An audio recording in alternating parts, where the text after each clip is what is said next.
You're watching your chart. Price has been trending up beautifully. Higher highs, higher lows, everything going your way.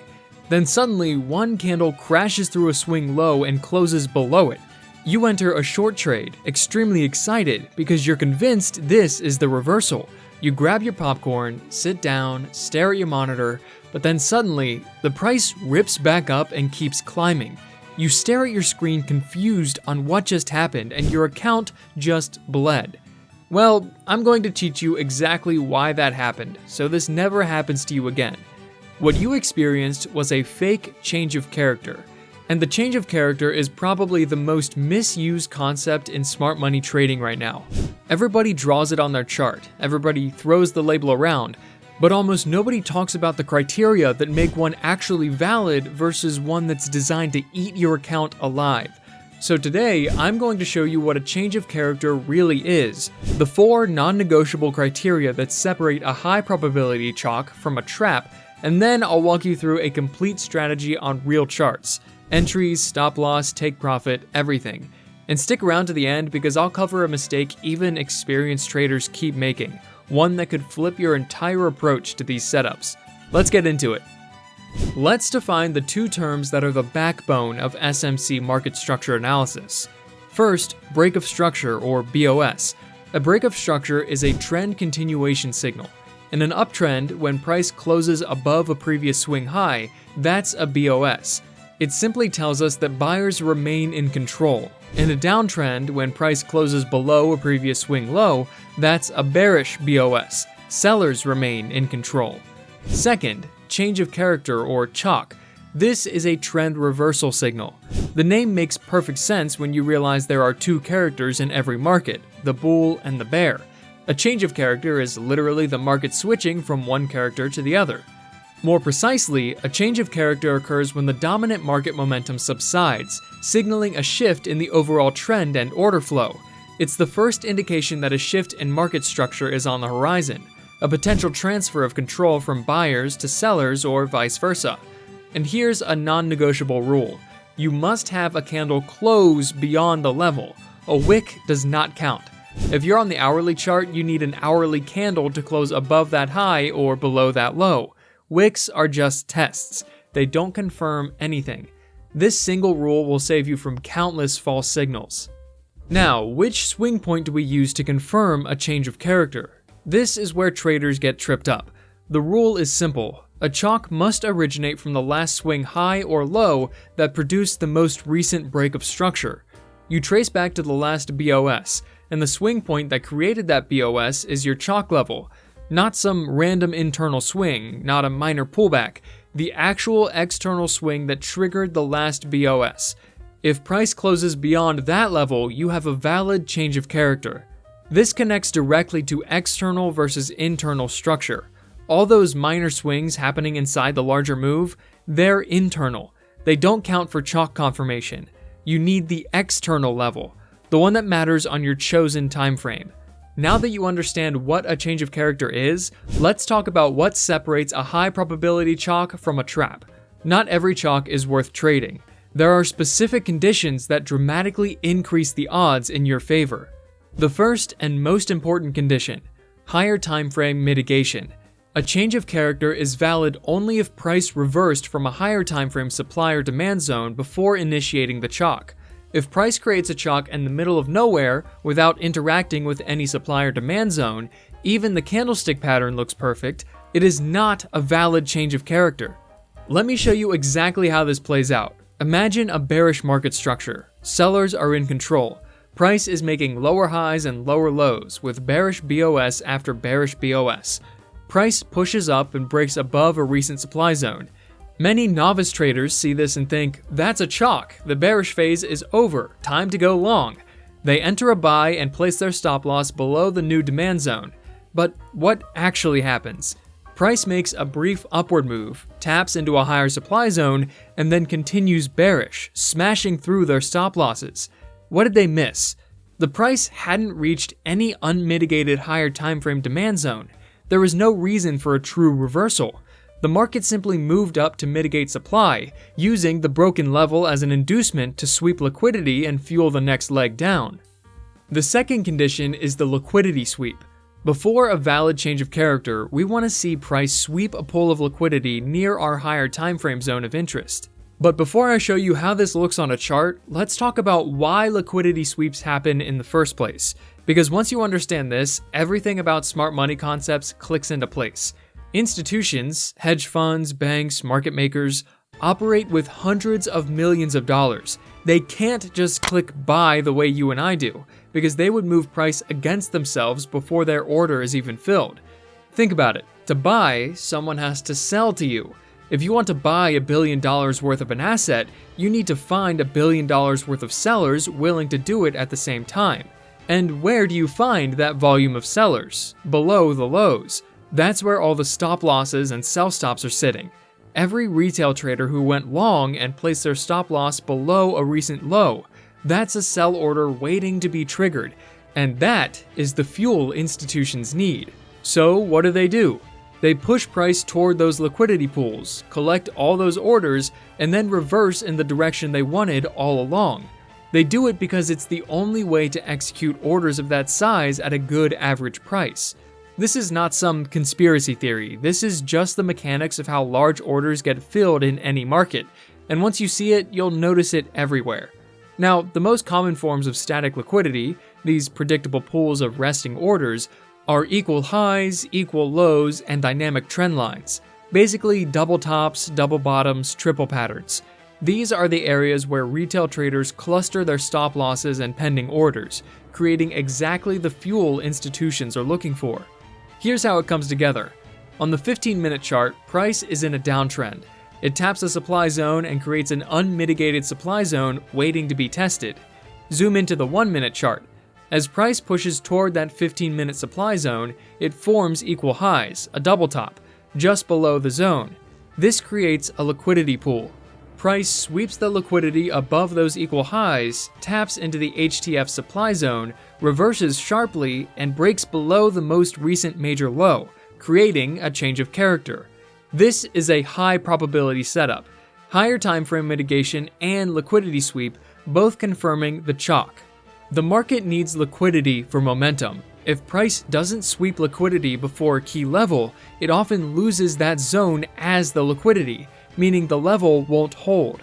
A liquidity sweep before the CHoCH confirms smart money has fueled its position. The third condition, the double zone breakout.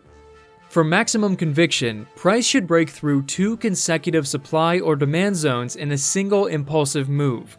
1 zone break is significant. 2 zone breaks in one leg, that tells you the momentum is serious. It also creates a significant inefficiency the market will likely want to come back and fill, and that's where your trade entry comes in. The fourth condition is volume confirmation. When the CHoCH move occurs, we want to see higher volume than the preceding candles. High volume tells us this isn't just retail excitement, there's institutional participation behind this move. A CHoCH on low volume is like an old car trying to start on a cold morning. A CHoCH with strong volume, that's a Lamborghini hitting the gas. Once it goes, you're not catching it. Now, let's put everything together into a complete tradable strategy. We'll walk through both the sell setup and a buy setup. Before we get to trades, understand the zone flip concept. Every time a zone is broken, an opposite side zone automatically forms. Demand breaks, supply forms at the extreme. Supply breaks, demand forms. In price action terms, an area of supply, selling pressure, flips to become potential demand, buying pressure. Institutional players frequently use these flip zones to position themselves. This is where we enter. Alright, let's walk through a real setup from start to finish so you can see how all of this comes together. First, go to your higher time frame, the 15-minute or the 1 hour, and identify an unmitigated supply zone. This is where you expect price to react. Now drop down to your execution time frame and watch what happens as price approaches that level. We need a break of structure to the upside. Price pushes up through a previous significant high, signaling what looks like a trend continuation. It's the market testing the waters, and it catches buyers off guard, the ones betting on more upside. When price breaks above these levels, it triggers a wave of new buy orders. At the same time, stop losses from sellers get hit, and all of that creates the liquidity that smart money needs to engineer their move. After that break of structure, we need a change of character in the bearish direction. The market shifts to the downside, breaking a major swing low. This confirms that the break of structure was actually a fake out, a trap designed to lure in buyers. There's real strength behind this downward move, and traders who went long are starting to realize they entered at the worst possible time. Some of them panic sell, which only adds more fuel to the drop. Now we identify the last area of demand before the change of character, the last place where buyers were in control before sellers took over. Here's the key concept. Once that demand area has been broken, it flips and becomes potential supply. It's now a zone with selling pressure, and institutional players love using these flipped zones to enter their short positions. So we wait for a pullback to this new supply zone. When price returns to it, we're watching for a bearish candle with higher volume than the previous candles. That volume spike is our confirmation. It tells us that there's serious selling interest at this level, and that smart money might be entering or adding to their shorts right here. That's our entry. Stop loss goes a few pips above the highest point of the supply zone. If price pushes back above that level, the setup is invalidated and we want to be out. For take profit, we can either target the unmitigated demand zone on the higher time frame or aim for the current time frame's swing low. We let the trade run and boom, a solid gain. You'll see this pattern every single day, multiple times on all markets and all time frames. The initial break of structure is essentially a stop hunt. Large players push price up, trigger the seller's stop losses, enter their short positions at better prices, and once they've absorbed all the liquidity, they drive price down sharply. That's the change of character. And the pullback to the flipped zone? That's another trap. Retail traders see it as a chance to go long, thinking the drop was temporary, but the smart play is to use that pullback as your short entry. Now let's flip the whole thing. The buy setup is the exact same logic, just mirrored. But this time, I want to show you something that can save you a lot of time. There's a powerful indicator on TradingView that can automate most of this process for you. It's called the Price Action Toolkit by Flux Charts. To add it, just open the Indicators tab, search for Price Action Toolkit by Flux Charts, and click on it. Then add their MTF Supply and Demand Zones indicator. Just search for Flux Charts MTF Supply and Demand, and you'll find it. This one displays supply and demand zones from up to 3 time frames simultaneously on the same chart. Remember our first filter, higher time frame mitigation? This indicator does that work for you. Instead of switching back and forth between your 1 hour and 15-minute charts trying to find those HTF zones, you see them all layered right on your execution time frame. Now click on the settings of Price Action Toolkit to enable the BOS and CHoCH in the market structure section. You'll see BOS displayed in green and CHoCH in red. These are the two most essential elements for mapping structure. Then turn on the equal highs and lows detection. This ties directly into what we discussed about liquidity sweeps. Instead of eyeballing double tops and double bottoms, the indicator flags them for you. By increasing the ATR multiplier in the settings, the indicator will detect and highlight more equal highs and lows by accounting for wider variations in price swings. Alright, let's walk through the buy setup. So with the MTF supply and demand indicator active, we can already see our higher timeframe demand zone highlighted right on the execution timeframe. That's the level where we expect price to bounce, no chart switching needed. This time, we're looking for a break of structure to the downside. Price drops through a previous significant low, and it looks like the downtrend is going to continue. Sellers get excited, new short orders pile in, and at the same time, buy stops sitting below that low get triggered. All of that liquidity is exactly what the big players were waiting for. Then comes the change of character in the bullish direction. Price reverses hard and pushes up, breaking above a major swing high. This confirms that the break of structure was a fake out, a trap for sellers. There's real strength behind the upward move, and traders who just entered short positions start to realize they're on the wrong side. Some rush to close their shorts, which only accelerates the move higher. Now we look for the last area of supply before the change of character. The last place where sellers were in control before buyers took over. That area flips. What was supply is now potential demand, and we already know that institutional players use these flipped zones to build their long positions. So we wait for a pullback to this new demand zone. When price comes back down to it, we're watching for a bullish candle with higher volume than the previous candles. That's our green light. It tells us there's a strong buying interest at this level, and that smart money is likely stepping in right here. That's our entry. Stop loss goes a few pips below the lowest point of the demand zone. If price breaks back below, the setup has failed and we want out. For take profit, we target either the unmitigated supply zone on the higher time frame or the current time frame swing high. We let the trade run and boom, another solid gain. I negotiated the best discount ever for our community to have the complete price action toolkit with 20% off through the link in the description using this code. I do earn a commission when you use my link, which helps me continue creating free educational content like this video. But here's the thing, this indicator is genuinely valuable and something I would recommend even without any sponsorship. Now, before you go and start marking CHoCHs all over your charts, I need to warn you about something. Because this is where I see even good traders blow up their accounts. When traders spot a CHoCH, they treat it as a breakout and enter right there. 9 times out of 10, this gets you into trouble. The CHoCH level is not a key entry level, it's a signal. It tells you control is shifting, that's it. After a CHoCH, price almost always pulls back to fill inefficiencies before continuing. If you enter at the CHoCH level, you'll likely get stopped out during the pullback. Instead, wait for the pullback to the newly formed zone. That is where you enter. When the CHoCH creates multiple zones, know the difference. The extreme zone is closest to the CHoCH origin, it's the stronger one. The decisional zone forms during any phase or pullback within the CHoCH move. Never trade from the decisional zone. Price will likely push through it to sweep liquidity and reach the extreme. If you entered at the decisional zone, your stop loss becomes part of that liquidity. Always wait for the extreme zone. Always consider the larger context.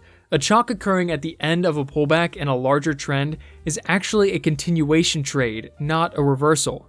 And continuation trades are generally higher probability. The overall trend shows where big money is flowing. When you see a CHoCH that aligns with a higher time frame trend direction, that's your highest conviction setup. Let's quickly recap the complete framework.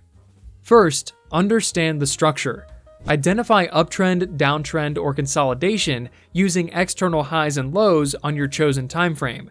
Second, know the two signals. Break of structure means continuation. Change of character means reversal. Third, validate the CHoCH with 4 criteria: higher time frame mitigation, liquidity sweep, double zone breakout, and volume confirmation. Fourth, execute the strategy. Wait for the zone flip. Identify the extreme zone. Wait for the pullback with volume confirmation, and enter with a tight stop loss. Fifth, avoid the traps. Don't trade the CHoCH as a breakout. Don't trade decisional zones. Always consider the larger trend context. Practice this on historical charts. Mark your own examples. The more you do it, the more natural it becomes. If you found this valuable, like, subscribe, and drop a comment below with the setup you want me to break down next. See you guys next time.